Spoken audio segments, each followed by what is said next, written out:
यही हम आज अल्लाह के पास दुआ करते हैं। यही संदेश सारा दुनिया के मानव समाज को देते हैं, ना कोई हिंदू रहा, ना कोई मुसलमान, कोई सिख रहा, ना कोई ईसाई, सब इंसान का औलाद इंसान बन जाए, सबके अंदर में एक मोहब्बत आ जाए।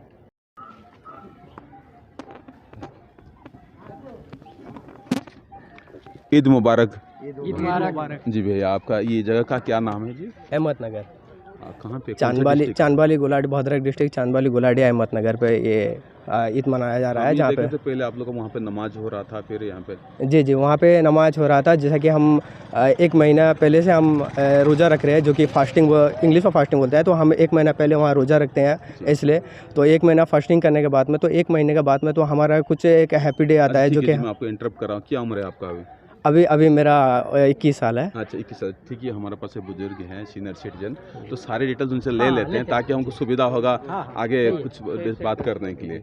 जी चाचा, ये जो त्यौहार जो मनाया जाता है, इसका जो क्या एम है, क्या ऑब्जेक्टिव होता है इसका, ये सारे बदन हम जानना चाहते हैं सर।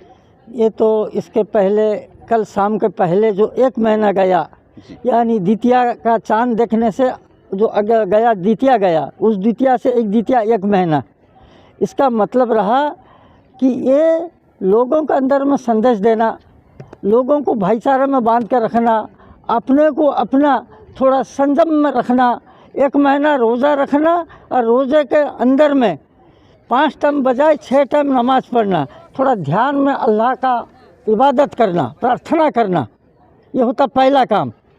दूसरा काम रहता है कि आपका कमाई जो जमा हुआ दौलत है, ज़मीन हो, गैया हो, बकरा हो, सोना हो या बैंक बैलेंस हो, उसमें से 2.5 रुपया 100 में निकाल के गरीबों को दे देना, किसी मेडिकल को दे देना, किसी शिक्षा अनुष्ठान को दे देना, ये होता पहला काम।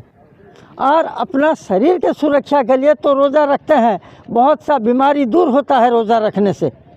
आज तक बीमार पड़े, रोज़ा रख के कोई बीमार नहीं पड़ा है, बल्कि तंदुरुस्त हुआ है, वो ताजगी आ गया है। तो उसके ताजगी के लिए हमको पर हेड एक आदमी से, बच्चे से लेके बुढ़े तक 75 रुपया इस साल का जो निकला है, 75 रुपया निकाल के गरीबों को देना है, अपना शरीर के सुरक्षा के लिए। एक तो संपत्ति की सुरक्षा के लिए हम ज़कात दिए, और शरीर की सुरक्षा के लिए फितरा 75 रुपया एक गरीब भी देगा। यहाँ पे एक अनोखा चीज़ देखने को मिलता है, वो है कि हिंदुओं का यहाँ और आते हैं, लेडीज भी हम देखे हैं, जेंट्स भी कहीं यहाँ आते रहते हैं, तो हर त्यौहार में ऐसे आते हैं, ईद में आते हैं? नहीं, देखिए, ये तो हर त्यौहार में आते हैं। ईद बकरीद में तो आते हैं, ईद उल जुहा, ईद उल फितर में जो हम लोग के यहाँ उर्स होता है, रजब का 10, उर्दू के मुताबिक रजब का 10 तारीख में, यहाँ तो समझ लेंगे कि आपका 70 से लेकर 75 भाग रहते हैं हिंदू, बाकी 30 से 25 भाग रहता है मुस्लिम। और यहाँ बढ़कर चढ़कर चांदा भी हिंदू भाई देते हैं। यहाँ जो त्यौहार मनाया जाता है साल में, अगर हज़रत सैयद अहमद सईद रहमतुल्लाह अलैह बाबा का उर्स होता है, वार्षिक उत्सव, इसमें हिंदू लोग ज़्यादा देते हैं। आप अगर रहे यहाँ देखेंगे रज में, रज 3 दिन यहाँ दुकान लगता है, हिंदू भाइयों का त्यौहार मनाया जाता है। रज 3 दिन ओनली हिंदू माँ बहनें आते हैं, जिसका जो साल तमाम का मानसिक रहता है, यहाँ मानसिक उतारते हैं। आप लोग की ओर से क्या क्या प्रिपरेशन रहता है हिंदुओं के लिए? बस हम लोग की तरफ वही रहता है, हमारा जो मुजावर रहता पूजक, वो लोग फूल को प्रेडिप करता है, और वो लोग के वास्ते यहाँ शरबत और भोग का दुकान लगता है। और हिंदू लोग भी भोग का दुकान लगाते हैं, जो को बोलते हैं, जिसको कि आप लोग का गुड़िया लोग आते हैं, हलवाई लड्डू का दुकान लेकर आकर बैठते हैं, फल दुकान लगता है, और दुकान लगता है। हम भी आज भी देखें, आश्रम से यहाँ पे एक बुजुर्ग आदमी आए थे, फूल की माला आपको दे रहे थे, वो भी यहीं पे आए हुए थे। हाँ, अच्छा, ठीक है, आप क्या मैसेज देंगे सारा दुनिया को? हम सारा दुनिया के लिए कहते हैं, जिस तरह यह हज़रत सैयद अहमद सईद बाबा हैं, यहाँ हिंदू आते हैं, मुस्लिम आते हैं, जवान आते हैं, बच्चे आते हैं, बूढ़े आते हैं, तो हम अल्लाह से दुआ करते हैं कि अल्लाह, जैसा हमारे अहमद बाबा के पास हिंदू मुसलमान सब आते हैं, यहाँ कोई ना छोटा है, ना कोई बड़ा है, ना कोई हिंदू है, ना मुसलमान है। या अल्लाह, हमको इस दुनिया में तू ऐसा मिला दे, ना हमारे अंदर कोई हिंदू रहेगा, ना कोई मुसलमान रहेगा, कोई सिख रहेगा, ना कोई ईसाई रहेगा, हम लोग सब इंसान का औलाद है, इंसान बनकर रहेगा। चाचा जैसे बता रहे थे, हम क्या क्या सोचते रहते हैं, रोड जो न्यूज अखबार में ये हम लोग देखते हैं। चाचा जो बोले धर्म को लेके हम ये रिलीजियस बात करते हैं। चाचा जो बोले एक्चुअली जो भी बोले ना सही बोले। नहीं, मेरा कहना ये है, आज वर्ल्ड में कहीं कहीं पर अगर वार हो रहा है तो कहीं ना कहीं पे ये रिलीजन को लेके बेस करके ये रिलीजन के बारे में बता रहा हूँ। आप नौजवान हो तो क्या बोलेंगे आप? जी, मैं रिलीजन के बारे में लेके बता। फर्स्ट तो हम इंडियन हैं, इंडियन मतलब हम एक ही हैं। और यहाँ पे जो वायलेंस होता है, अपने अंदर में वायलेंस होता है, क्यों करते हैं हम? अपने अंदर में क्यों वायलेंस करते हैं? करना वायलेंस करना है तो हम बॉर्डर पे जाकर कर सकते हैं ना, तो अपने अंदर वायलेंस क्यों करें? हम मुसलमान हैं, ये अब कुछ है हिंदू हैं, और मेरे गांव को तो मैं प्राउड करता हूँ, हिंदू जो भी है ना वो हमें सपोर्ट करते हैं। जब यहाँ पे उर्स होता है ना तो वो भी आगे हमारे साथ मिलते हैं, वो भी हम भी उनके साथ मिलते हैं, वो हर हम सब मिल के ये उर्स मनाते हैं। जैसे कि हो गया रच हो गया, तो रच ना कि मुसलमान का है, ऐसे तो कुछ भी नहीं, हम सब मिल के मनाते हैं। होली भी मनाते हैं, दिवाली भी मनाते हैं, सब हम सब मिल के ही मनाते हैं। ऐसा कुछ नहीं कि वायलेंस हो गया उनके खिलाफ हम आगे हुए, नहीं, दुनिया में हर जगह हुआ है वायलेंस, लेकिन हमारे गाँव में कभी ऐसा नहीं हुआ। ये जो हो रहा है इसका रीजन क्या होता है? इसके पीछे क्या एजुकेशन है क्या? एक्चुअली मुझे तो लगता है लिखा ज़्यादा न होना, इग्नोरेंस ज़्यादा होना, जी ज़्यादा मतलब अवेयरनेस ना होना, क्या आप सोच रहे हैं? जी, आप क्या चीज़ है ये फर्स्ट ऑफ होता है लैक ऑफ नॉलेज। नॉलेज नहीं होने की वजह से ये बहुत कुछ वार होता है। जैसे कि हम सोच रहे हैं कि जो अभी प्योर एग्जांपल है फ़लस्तीन, वहाँ पे जो वार हो रहा है, सब सोच रहे हैं कि मुस्लिम भाई लोग वगैरह हो रहे हैं। फर्स्ट ऑफ वो होता है मैंने पूरा बिजनेस सेटअप। वहाँ पे वो गल्फ कंट्री का वो होता है पूरा मैंने मेन एरिया होता है, वहाँ पे जिसका ये रहेगा मैंने कब्जा रहेगा, वो पूरा ऑल ओवर द वर्ल्ड में बिजनेस कर सकता है ईजी से। तो इसलिए अमेरिका चाहता है कि वो उसके अंडर में रखने के लिए।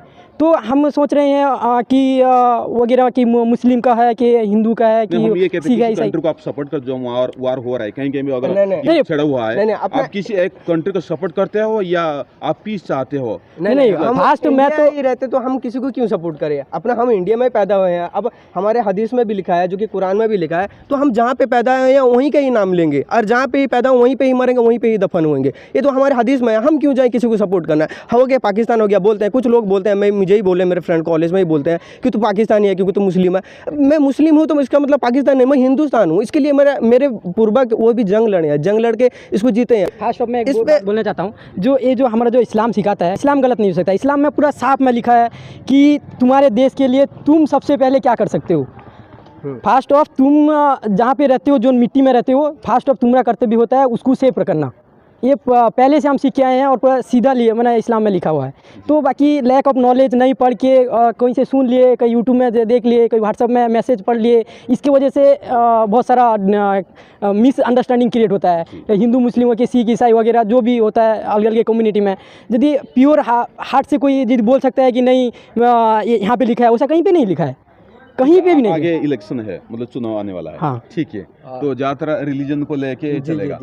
हम तो आप ये क्या कहते हैं? आप जो निशान मतलब सिंबल होता है जैसे उसको देखें या कैंडिडेट?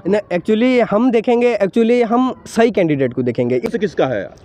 आम आदमी का जो चुनाव में वोट डाल रहे हैं उनका है या जो एक्चुअली आम आदमी का ही गलत? क्या करना चाहिए? सबसे पहले तो मैं एक बात बोलूँगा, उनके जो चिल्ड्रंस हैं उनको एजुकेटेड किए, वो एजुकेटेड वांस हो जाएंगे, वो मैंने ठीक पर्सन को ही मैंने चुनेंगे। निशान नहीं, कैंडिडेट फर्स्ट है। कैंडिडेट सही होगा तो वो कर सकता है। मैं यहाँ पे किसको देख के क्या दूंगा? यदि एग्जांपल अब यहाँ पे बहुत सारा है कि बीजेडी हुआ, कि बीजेपी हुआ, कि कांग्रेस हुआ, मैं वहाँ पे तीनों में डिपेंड नहीं करता मैं किसे दूंगा। मैं देखूंगा कि मेरे गाँव का कौन डेवलप कर सकता है और बाकी कौन एजुकेशन सेक्टर में बेटर कर सकता है।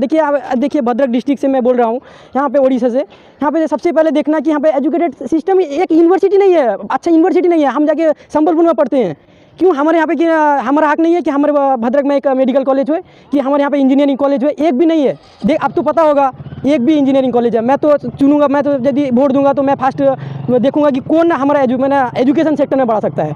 अभी तो कोई पैसा 500-1000 दे के ले लेगा वोट, उसके बाद में एजुकेशन तो नहीं होगा ना। फिर बाद में हम जैसे फील करते हैं, बैड फील कर रहे हैं, फिर वैसे हमारे चिल्ड्रंस भी वही फील करेंगे। तो आपका यही होना चाहिए। जी हाँ, हम स्टूडेंट है ना, हमारा थॉट ही ऐसा ही है। जो कि और कुछ लोग हैं जो कि पास आउट हो चुके हैं, जिन्हें जॉब नहीं मिल रहा है। बहुत बड़ा प्रॉब्लम जो कि हमारे इंडिया में अभी चल रहा है कि जॉब नहीं मिल रहा है, बेकार होकर बहुत सारे घूम रहे हैं। जैसे 75% लोग लोग मान रहे हैं ऐसे ही कि 75% जो कि बेकार होकर घूम रहे हैं। बहुत सारे लड़के जैसे कि ग्रेजुएट हो चुके हैं, उन्हें जॉब नहीं मिल रहा है और उनका सैलरी इनकम भी समझ लो एनुअल ज़्यादा भी नहीं है, 50,000 ही ज़्यादा ही रह जाता है, उससे भी कम रह जाता है। जो एनुअल जिनका उनका इनकम होता है ना, वो बहुत कम रह जाता है। तो हमारे इंडिया में ना बहुत जॉब का भी बहुत ही सिलसिला बहुत कम है। तो इसी हिसाब से हम चाहते हैं कि थोड़ा जॉब को भी डेवलप करें। जो ये हो गया, हम अभी स्टूडेंट हैं, हम इसलिए सोच रहे हैं कि यहाँ पे कॉलेज हो जाए, यहाँ पे मेडिकल कॉलेज हो जाए, हम ये सोच रहे हैं। और भी जो है ग्रेजुएट हो जाए, वो थोड़ी ना सोचेंगे कॉलेज के बारे का, वो सोचेंगे क्या है कि यहाँ पे और कैसा कि यहाँ पे डेवलप हो सके, जॉब कैसे हमें पा सके। तो यहाँ पे बहुत सारा पहले भी बहुत सारा जॉब पाए थे, जैसे कि कुछ लोग पढ़ते नहीं थे, ग्रेजुएट नहीं थे, जैसे कि 10th पास हो गए मतलब उन्हें जॉब मिल जाता था। अब तक ना अभी आप ये जो हम डिस्कशन चल रहा था, पहले स्पिरिचुअल से हम लोग चुनाव, फिर साथ में अब इसी मुद्दे पे आ गए हम लोग कि एजुकेशन और जॉब ये दोनों चाहिए। जी ये तो हमें चाहिए। ठीक है जी, हम ये बात करते हैं झटका न्यूज़ से सारे मिले कि अच्छा दिन था हम लोग का कि ईद से ईद का चांद जब दिखता है तब ये मनाया जाता है। बात ये हुआ कि जब सामान खरीदने के लिए जाते हैं तो वहाँ पे किसी का जात पात धर्म ये नहीं पूछते हम कभी।